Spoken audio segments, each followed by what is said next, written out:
Hello, everyone. Today on the show, we've got Rory Sutherland, the UK Vice Chairman of the iconic advertising agency Ogilvy. Now, if you've seen Rory on shows before, you'll know he's an absolute powerhouse of ideas. And today on the show, in part one, we're going to talk about behavioral science, we're going to talk about complexity science, and we're really going to talk about why your decision making isn't near as rational as you'd like to think it is.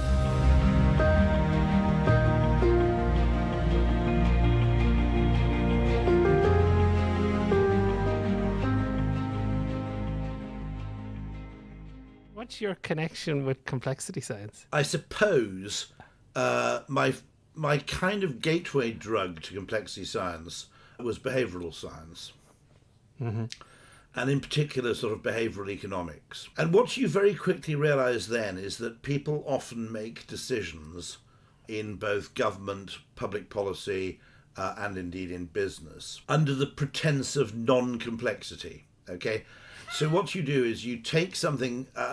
I'm very friendly with someone who you must interview, which is called Gerald Ashley, who effectively wrote a book. One of the books is called No Straight Lines.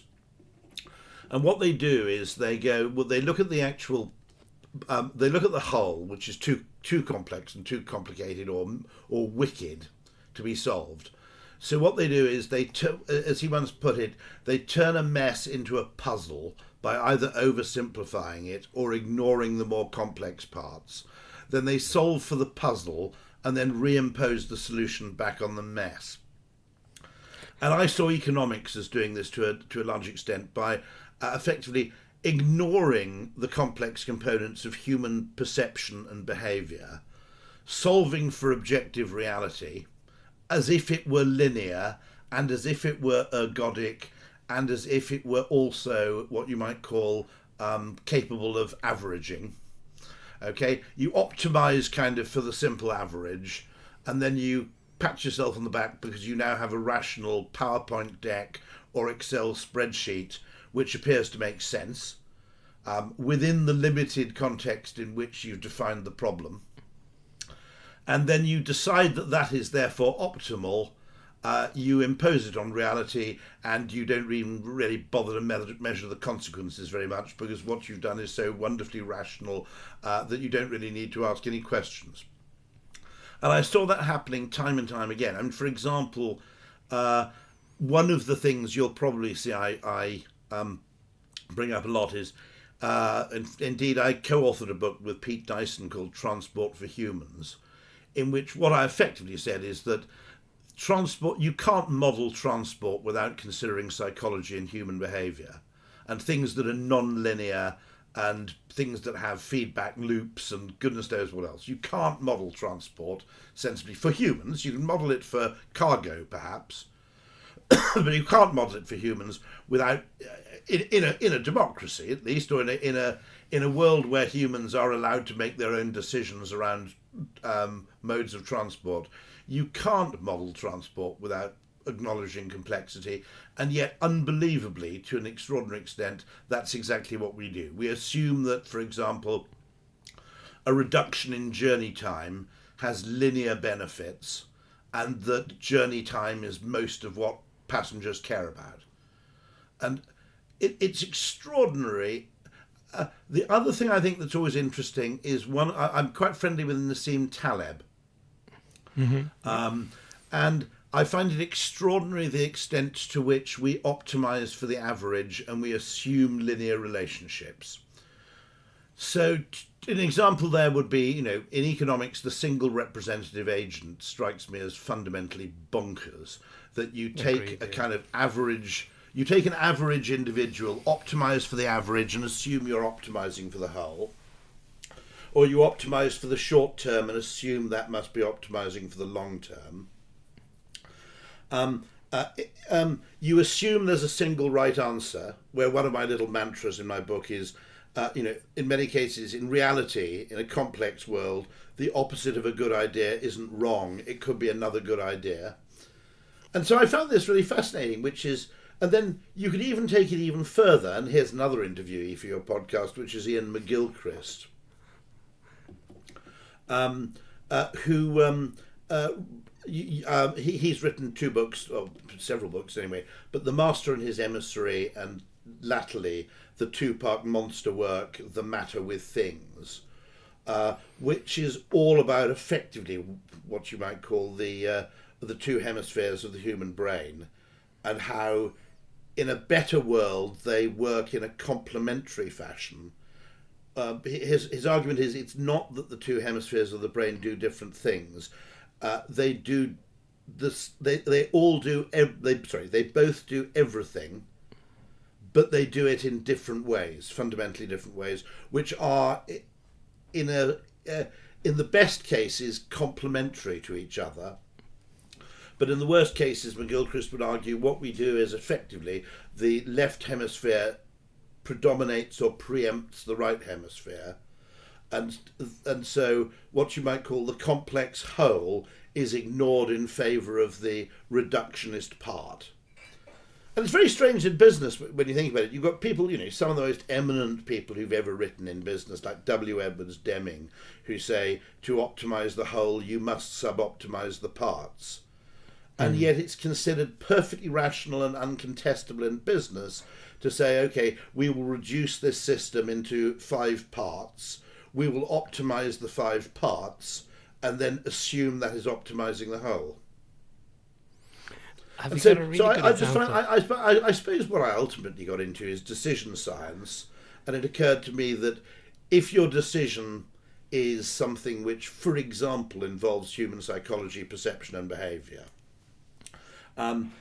it's incredibly dangerous confidently to make all the assumptions such as I said, the average is representative of the whole, the opposite of a good idea is necessarily wrong, there is a single right answer, etc. All of those assumptions which we typically make when we're trying to look rational to other people are really, really unsafe. That's what it all comes down to. So what about you? How did you get into it? I got into it because I'm an engineer by training and do a lot of forensic engineering. So look at why things collapse and fail. And I typically started in the whole structural side of things. And what was interesting was you're looking at these, the causes of failure, and you start off looking at the technical causes of failure, and then you discover that very regularly, particularly in engineering, we repeat the same technical causes of failure. And of course, what you find behind that is this whole concept that, the organizational causes are all the same. And they're what's allowing these technical causes to pop up again and again and again. And the really interesting thing is that we knock bridges down for the same way as people get hurt in hospitals, for the same way as planes crash, because humans and organizations are fundamentally the same. And I think once you move away from that non-linear, that non-Newtonian way of thinking about what happens, you very quickly end up with complexity because it's for all the things you're talking about. So what's very interesting is that I suppose if you ask who my heroes and villains are, to some extent my heroes are good engineers and my villains are bad engineers. And I'd include the worst, and my heroes are good economists and my villains are bad economists. And there is this problem which is effectively, I think there are a lot of sciences, generally, if you're not a very good physicist, or you're not, I'll give you an example. I think really, really good statisticians are brilliant, and I think half decent statisticians are really dangerous. And part of this would come down to the Dunning-Kruger effect, which is actually, weirdly in a way, the very good statisticians or the very good economists or the very good engineers are unconfident because they are actually cognizant of the problems and mistakes and dangerous assumptions you can make. And the half-decent statisticians are actually dangerous because they've reached this comfortable mental level where they think they know it all. And so I'll give you a very simple example of a complex, of a problem which everybody thought was simple, which was actually highly complex. Okay, which is Concorde. And when Concorde was finally withdrawn from service, largely driven actually by 2 things, I think the 9/11 fall off in aviation combined with the Paris air crash. Lots of people wrote a kind of paean to what a wonderful thing it was and how it was a beacon of kind of technological achievement. And I was about the only person in the newspaper saying I thought it was dumb. And the reason I thought it was dumb is very simple, okay, which is a very fundamental asymmetry, which everybody missed, which is it's a really great way of flying east to west, all right? Because in London you could board the Concorde at 9 o'clock in the morning and arrive in New York in time for breakfast, because you're effectively, benefiting from the rotation of the Earth, okay?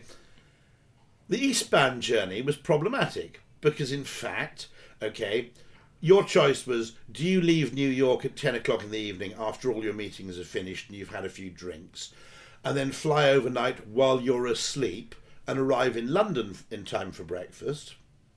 Or do you stay an extra night in a hotel room in New York, then get up really early in the morning, slog your way to JFK against appalling traffic, take off at 9 o'clock, and then land in London in the late afternoon, having spent a whole working day on a plane and an extra night in a hotel? Now, the way to make Concorde work was probably, which you couldn't do because it couldn't fly over land, was to have a whole network of Concordes continually flying westbound around the world, taking advantage of that effect. So you would technically have the Concorde going London, New York, LA, I guess. What would you do? I suppose you do LA, Sydney, or you do LA, Tokyo, and then you might do Tokyo, Dubai, and Dubai, London, okay? That might have made sense. And then everybody would make their return journey by conventional means on a 747, okay?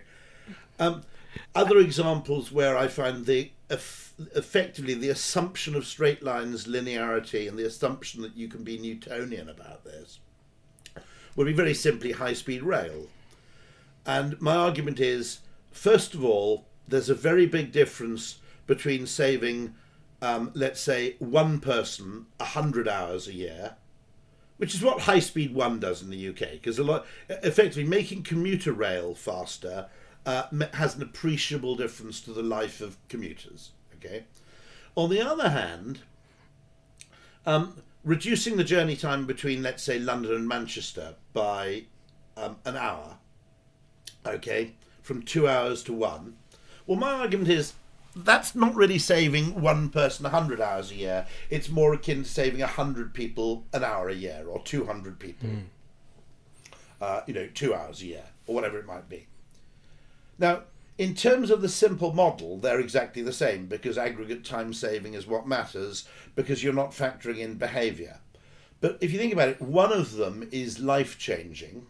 In other words, I can now go and move to Canterbury if I want to, because the high-speed train will take me in 57 minutes instead of 90. And now Canterbury and whole swathes of East Kent, which has a population of about 700,000 people, are now commutable.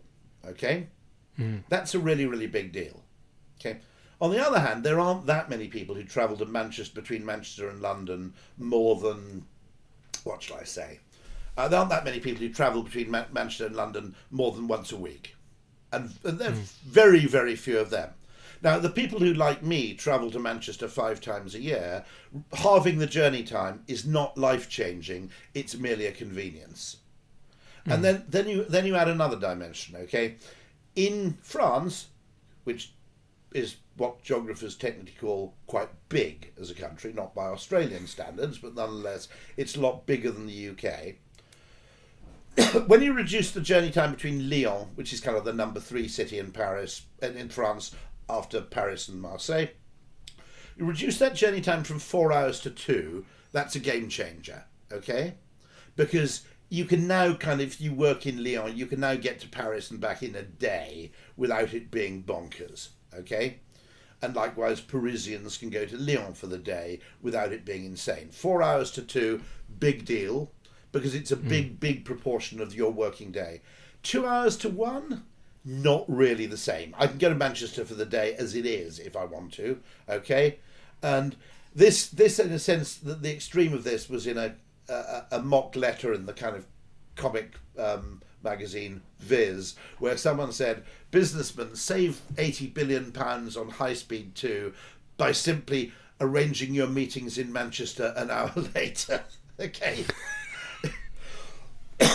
you know, now, that's again like the Concorde. Once you factor in the human the non-smooth, non-linear component, which is that we don't effectively, we're not awake 24 hours a day.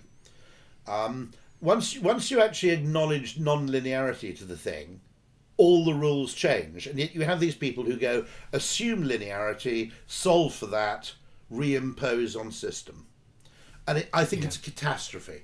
I think the economic idea of the single representative agent is proper whack.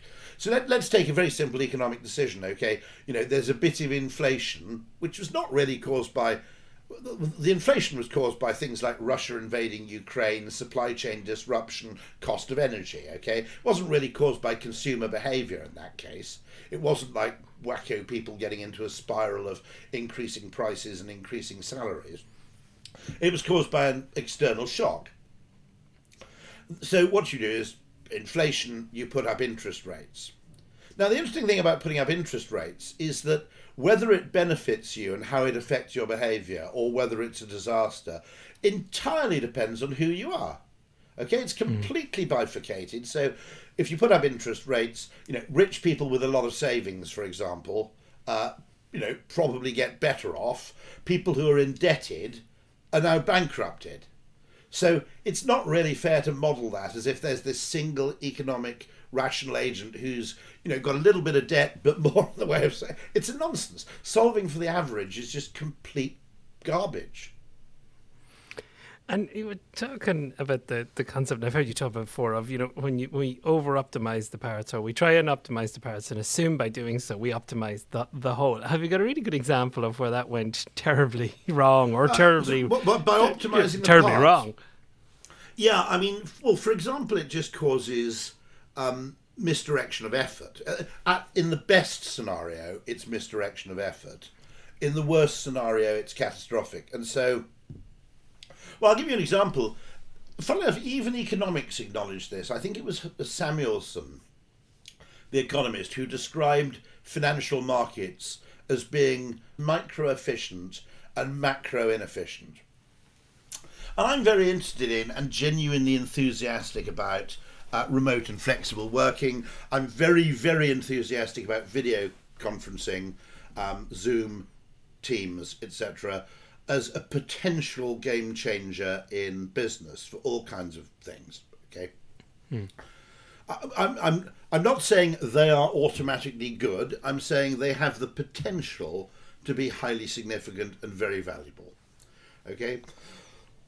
Now, one of the things that interests me there is that there's an unbelievable amount of business skepticism, about we need people back in the office for the serendipity. People need to be back in the office at least 4 days a week, regardless of who they are, what their temperament is, what their psychology is, what their job is. We need people back in the office 4 days a week for the serendipitous encounters that emerge, blah, blah, blah. Okay? Now, don't get me wrong, I don't think for many people much of the time entirely remote working is probably optimal. Although, if you want to hire someone who doesn't want to move house, it may be necessary in some cases. It may be an acceptable trade-off. But nonetheless, there's this huge skepticism about flexible working. And I think the real reason is because staff quite like it. Okay? We've introduced these things in business, okay, which I think in many cases have been productivity catastrophes, and I'd include in that the open plan office, and I'd include in that email, okay, which I think are probably disastrous for productivity. But no one's really asking tough questions about it, because staff don't particularly like them. So they go, well, it makes our staff really busy, and they don't like it very much, so it's probably good. The second a technological innovation comes along, which people really enjoy, suddenly everybody goes, oh, we must clamp down on this. I'm suspicious. People might be playing golf during the day. Well, actually, if you think about it, playing golf during the day, provided, you aren't bunking off from any kind of physical meetings is highly desirable. In fact, humans would almost certainly be vastly more productive if they worked in the morning, took the afternoon off, and then worked again in the evening or the early evening when it's dark and there's nothing else to do. Okay, humans would almost certainly be more productive working like that. The reason we didn't work like that is precisely because of the commute, because people didn't want to commute into London at 7 o'clock in the morning, then spend 3 hours hanging around doing nothing, and then go home at 8 o'clock. Okay, but email is what I'd call micro efficient and macro inefficient. Okay, and if you look at it narrowly as a single piece of communication, so you think of an email as replacing a single written or typed memo being sent by post to another individual, such as would have been the normal kind of communication, up until sort of roughly speaking, 1990, I guess. No, actually a bit later than that. It would have been 94, 95. The way you communicate in the office is you type things out and you either put them in the Royal Mail or you sent them in some sort of internal posts to other people. Or you phoned them up. All right? Now, no one would dispute for a second that email is both cheaper and faster and indeed more efficient to produce than post is. So at the micro level, email is a triumph. However, at the systemic level, email is a catastrophe. In the sense that, well, let me give you a very simple example, okay? Let's say we had to, in fact we didn't, and this is one of the reasons I still have a PA, I had to set the time and date for this podcast, okay? Yep. Now, by email, that could take 4 or 5 days between the UK and Australia of back and forthing over, what about Wednesday? No, I can't do Wednesday. What about this? No, that doesn't work for me. Okay, it's ludicrously because effectively it's an asynchronous mode of communication. Things like arranging a date for something over email, which is what we tend to do, are just painfully slow. The individual email is instantaneous, but the end-to-end process takes fucking ages. Now, let's say we decided that this podcast was so interesting we wanted to do another one, and we both opened up our calendars over a spoken conversation. We'd have the answer in literally 4 minutes. Okay? If we tried to do the same thing over email, particularly allowing for the time difference between the UK and Australia, my hunch would be the end-to-end process of getting to that date would be 5 days. Yeah. So what we've allowed email to do is to remove things from synchronous mode, from phone conversations, which would have been the case in 1992, and replace them with an asynchronous mode of one-way conversation. Because it looks more efficient than what it replaces, we basically pat ourselves on the back and don't ask any tough questions. And actually it's a catastrophe. Now, my argument is one of the great things with remote and flexible working is if we have more Zoom calls and we have fewer email exchanges, that in itself could be a huge contributor to the speed of getting from A to B in terms of agreement and decision making. But no one's looking at it like this because they're looking at the individual part, not the whole.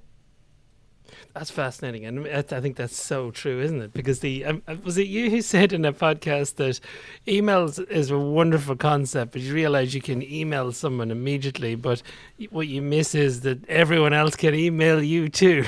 So suddenly you're digging. Well, here's an interesting way of looking at it, okay, which is what is I'm the vice chairman of a company, so you would expect me to be kind of communicating in roughly equal measure to the, broadcasting in roughly equal measure to the extent to which I receive, or maybe a sane ratio of maybe 5 to 1 or whatever it may be. In other words, I read 5 times as many incoming things as I generate them. But if I look at reality, now in a phone call, patently this is a two-way thing. You talk to me, I talk to you. There's an equality in that, okay? Because of things like the BCC field, the CC field, the ease of producing bulk emails, okay? If I look at the ratio, I probably receive 400 emails a day and I send 4. By which, when I say send, I obviously reply to more of them. But the number of emails I actually generate is probably 4 to 6. Then you add a further burden, which is that with the post, not necessarily by design but by accident, with the post. Okay, you could prioritise. Oh, it's a first class stamp. It's a handwritten envelope. It's come with by FedEx. Okay, the stuff that costs more to send is probably more important to look at first. So the burden of prioritisation was performed by the sender. Now the burden of prioritisation is performed by the recipient. And if there's a great book, by the way, I really recommend, and indeed, in fact, one of them is Australian, if I'm right. I think it's a guy called Brian Griffiths and someone else called Christian. I hope I've got that right. It's called Algorithms to Live By. Very, very interesting book. And I'm pretty sure one of. I mean, by the way, I'm going to blow smoke up your arse here. I think the level of intellectual kind of discussion and inquiry in Australia, probably true of New Zealand as well, is now higher than anywhere else in the world as a proportion of population. Why? So why? I always get annoyed when. why. Well, one of my theories, I'm quite friendly with Nicholas Gruen, the Australian economist as well, who I regard as an absolute polymath and genius. And I think a little bit of it is that it's a bit like Australian fauna, which is because you kind of evolve in isolation, you develop more interesting forms. So an Australian economist like Steve Keen or Nicholas Gruen, because he hasn't been kind of subsumed by this kind of saltwater, freshwater, East Coast, West Coast kind of American kind of economic norms, is much more likely to end up somewhere interesting as a kangaroo economist, as it were, than an economist who's part of a sort of absolutely main system. It's the old thing that Darwin, the Galapagos Islands, evolution on islands is kind of more interesting than it is in, in some ways it leads to more interesting solutions to evolution in very large land masses. But Algorithms to Live By is very interesting because they're very conscious of something called switching costs, which is each time the human brain switches from doing one thing to focusing on another thing, there's a kind of massive, well, in a sense, loss of focus and waste of time caused by switching. People who do deep work fundamentally need long periods of uninterrupted time. You will not have the same problem-solving ability if you have 5 lots of 1 hour as you do if you have one chunk of 5 hours, for example. So how do you write the number of times you notice that people are making the assumption that 5 times 1 equals 1 times 5, when quantitatively they're the same, but qualitatively they're totally different. Just astonishing me. How do you write your books, Rory? How do you carve out? You're busy. How do you carve out? Do you carve out the time? How do you find that time for deep work? I'm just about to embark on writing the next one, and one of the things I notice about that, I don't know if this is true about all people or all forms of writing, but one of the things I notice when writing a book is that if you have 5 days in a row dedicated only to writing the book, in the midst of other things, the first day you don't achieve anything, you get down a Wikipedia rabbit hole and you write about 120 words. Day 2, okay, you actually make a bit of progress and you probably write, 800 words, right? Day 3 or day 4, you start writing 1,500 words a day, 2,000 words a day. Really, really productive, okay? And so, therefore, if you try and write a book every Friday, it's going to be inordinately less productive than effectively if every 5 weeks you take a week off work and dedicate it towards book writing. Another very interesting thing, by the way, which is another reason why email is a massive time vampire. Just think about this, okay?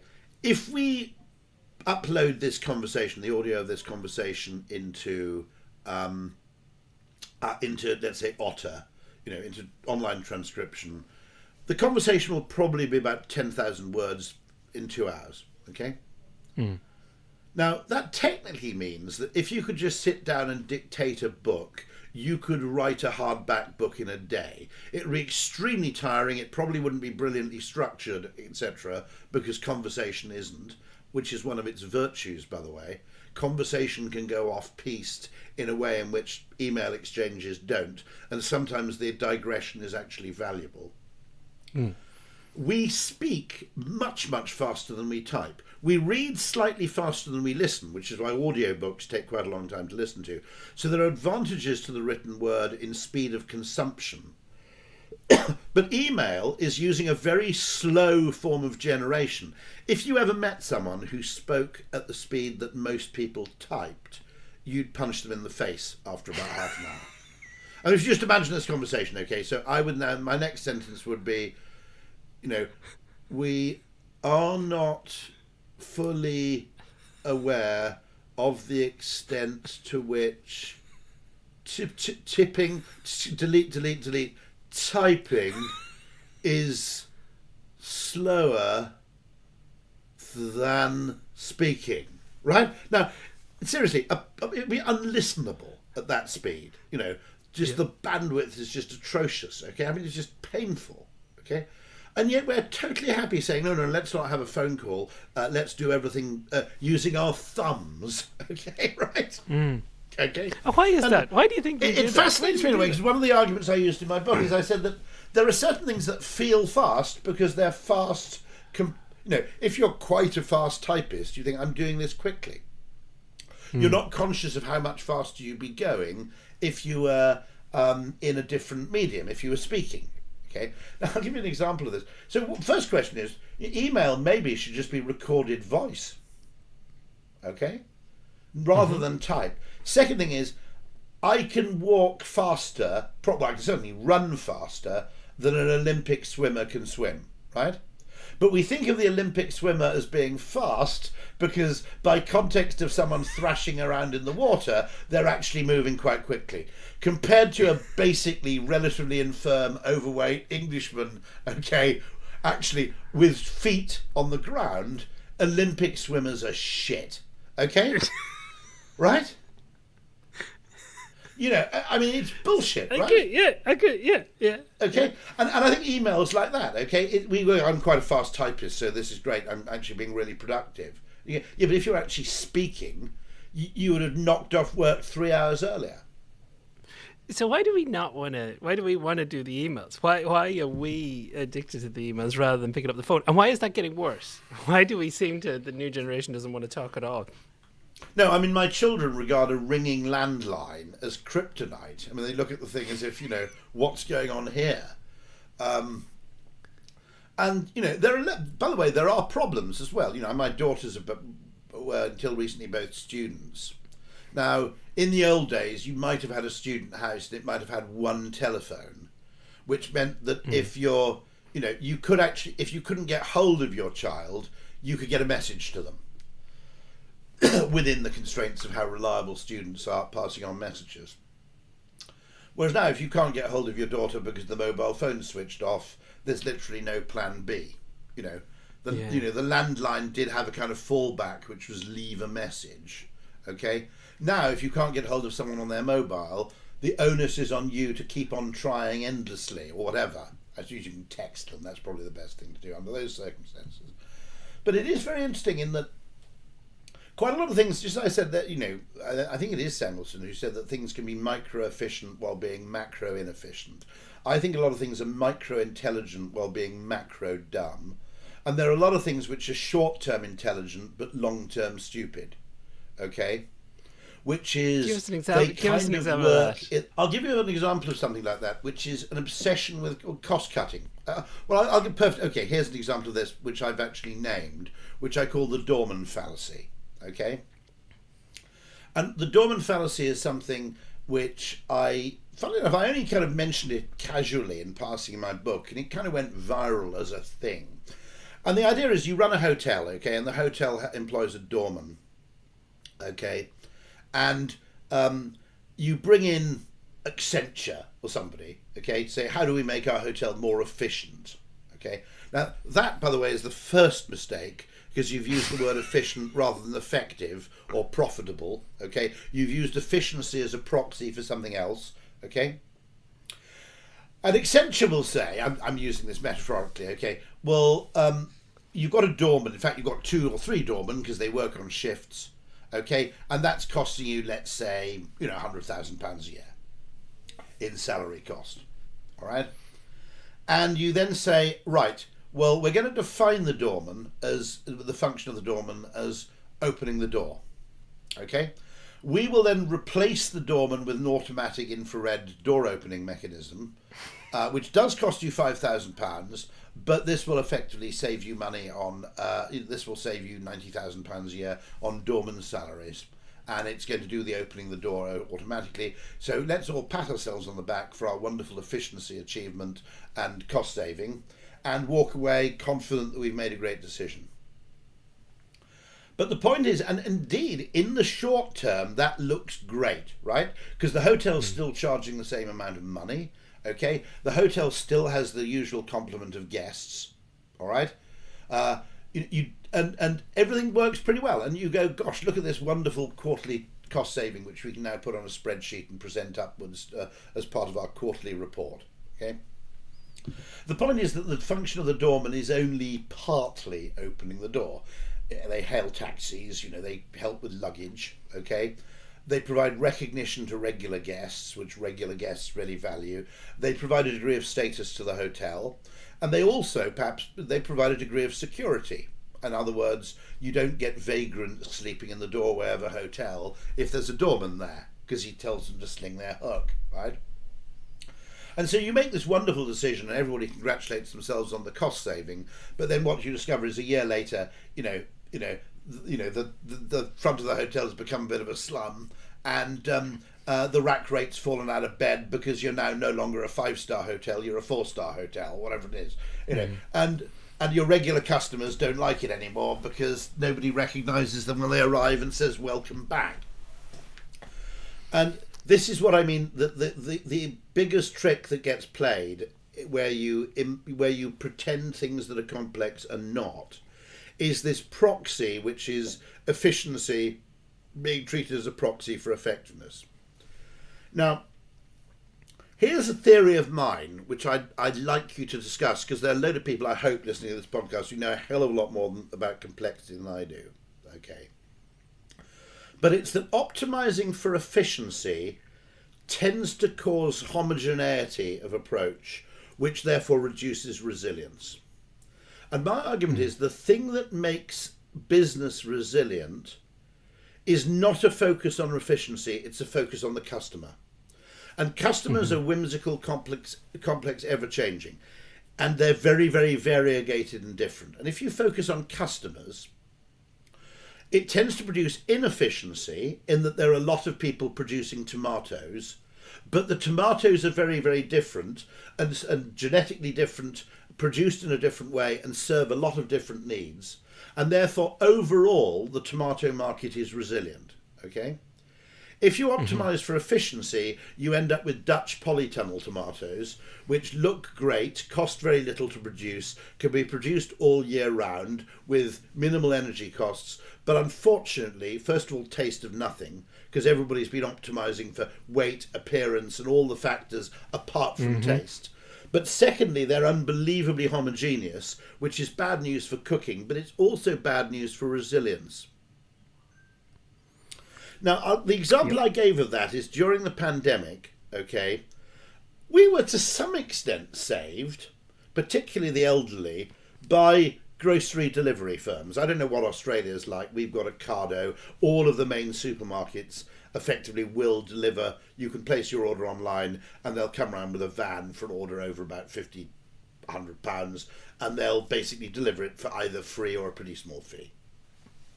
None of the supermarkets wanted to introduce that, all right, because it's actually less efficient for them than having customers come to a supermarket and buy shit. But they had to do it because once one online player came along and offered the option, everybody else had to do it, because otherwise they realised that if you lost the 10% of your customers or 20% of your custom that had a high propensity to shop online, okay, that was a catastrophe for a supermarket retailer. So to defend this 20%, everybody had to offer delivery, which was less efficient than having people coming to the shop and taking it all home.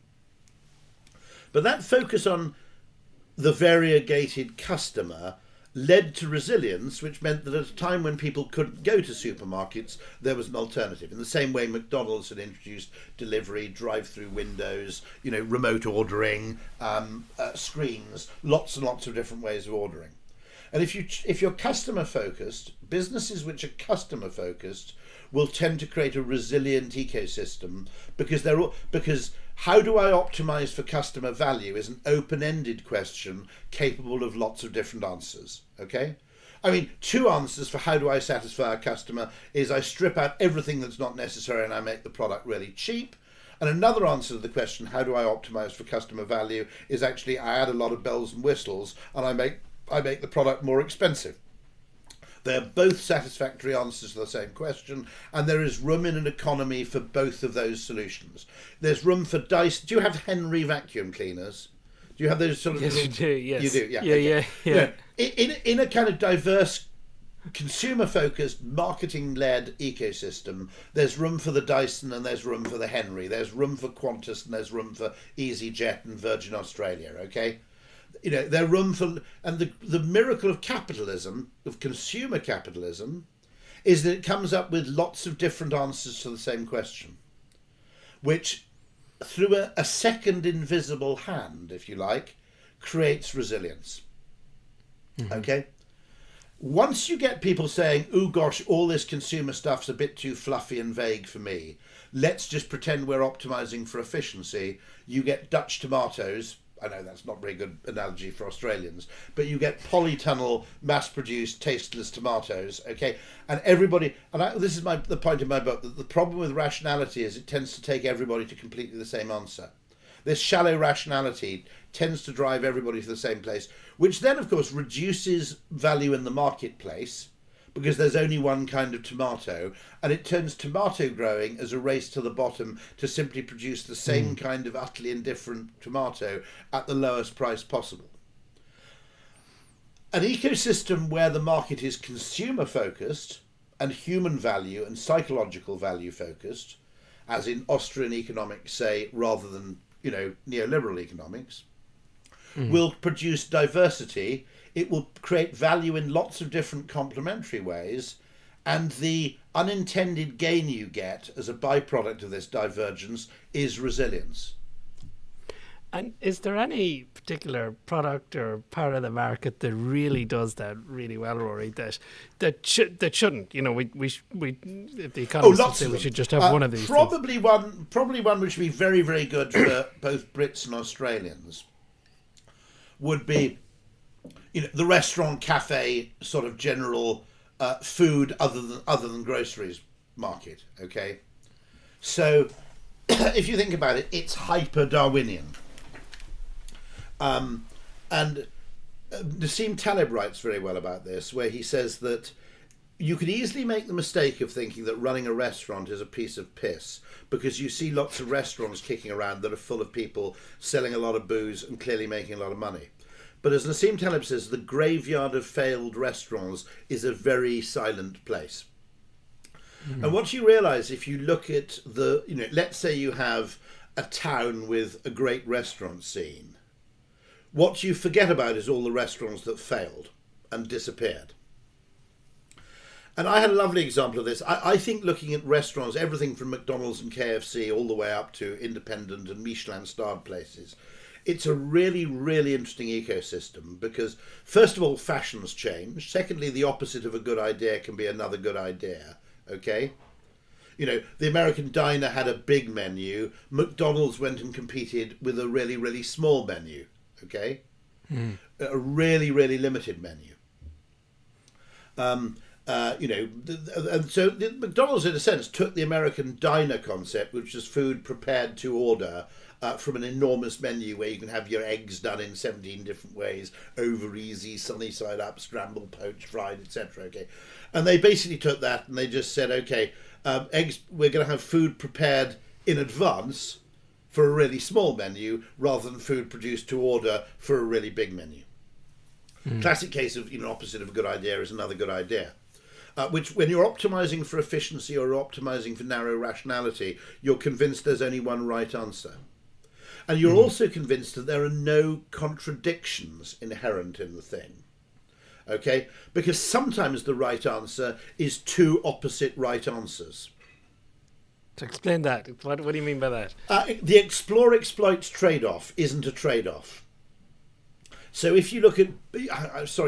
people who listen to me a lot, I'm really sorry to talk about the bees again because I don't want to become a bore. But the fact that I like the bee story. Go. Okay, some bees optimize, some bees obey the waggle dance, some bees don't. And this supplied, after they discovered, the guy won a Nobel Prize for discovering the waggle dance in bees. And it's how they communicate with each other about where the honey, where the nectar is. Isn't where it? the And nectar, pollen. where the pollen, and whether, I think there's something else they collect, possibly water, but also resin, okay? And they communicate, and they go, it's relative to, I think, the position of the sun, and they can tell a load of other bees, okay, if you head off and travel 3/4 of a mile to the northwest, you'll find a lot of nectar, or a lot of pollen, okay? And the bees, now it's very clever, by the way, the better the source of pollen, let's say, the longer they dance for.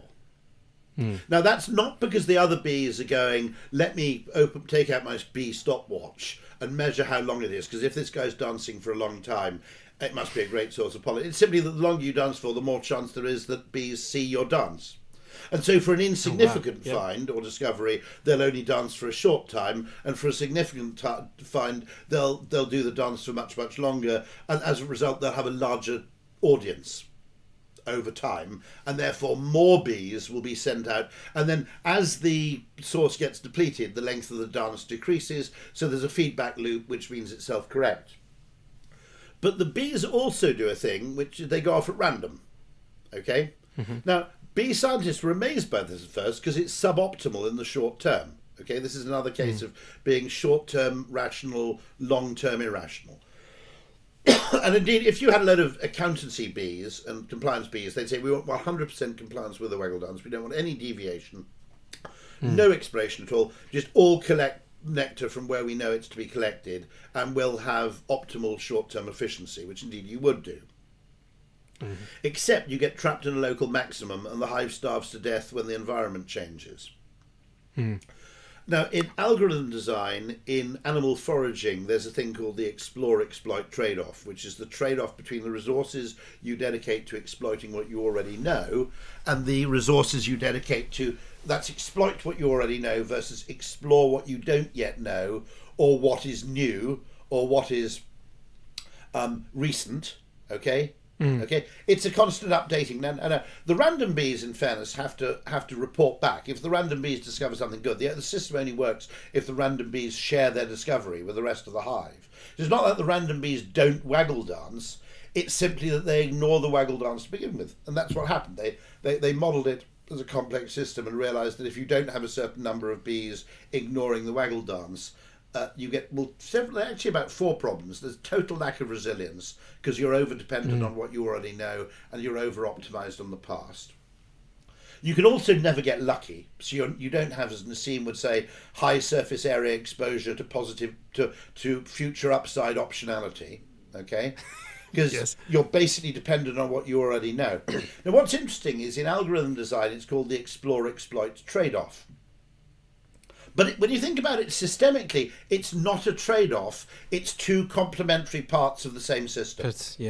So it's 2 opposites working harmoniously, because you can't exploit effectively if you don't explore. And equally, there's no point in exploring if you can't exploit what you discover. So when we call it a trade-off, that in itself is bad nomenclature, I think. We shouldn't call it a trade-off. We should call it the yin and the yang of explore and exploit. You know, we should go heavily Asian on the idea of kind of the unity of opposites or the complementarity of 2 opposites. I mean, Nassim Taleb has a kind of barbell investment strategy, which he writes about, which is barbell is you don't optimize for the average, you optimize for 2 complementary extremes. And that would be you put 80% of your money in treasury bills, low chance of bankruptcy, absolutely surefire, consistent return, and then you ignore the middle, and then you put 20% that you could afford to lose in, like, you know, a mixture of like Broadway plays and .com startups or whatever. Okay. And they're the explorer bees. And the reason is you're exploiting an asymmetry, because although the chance of failure is quite high, okay, in that right-hand side of the barbell, you know, the chance of complete bankruptcy is quite high, but the upside from success is potentially limitless, okay? There's only so much you can gain from an obedient journey to collect nectar from a pre-existing known source, okay? Which is basically value of nectar collected, subtracted by, and then subtract energy required to connect nectar, okay? There's a finite upside to that activity. Whereas the upside from a discovery of a completely new source of flowers is potentially 10,000 times greater, okay? So bees are effectively pursuing a barbell strategy, which is two opposites rather than one average. The average investment strategy would be you put all your money in medium risk things. Okay, we'll hit pause on part 1 right there, and we'll come back in part 2 for the rest of our conversation with Rory Sutherland.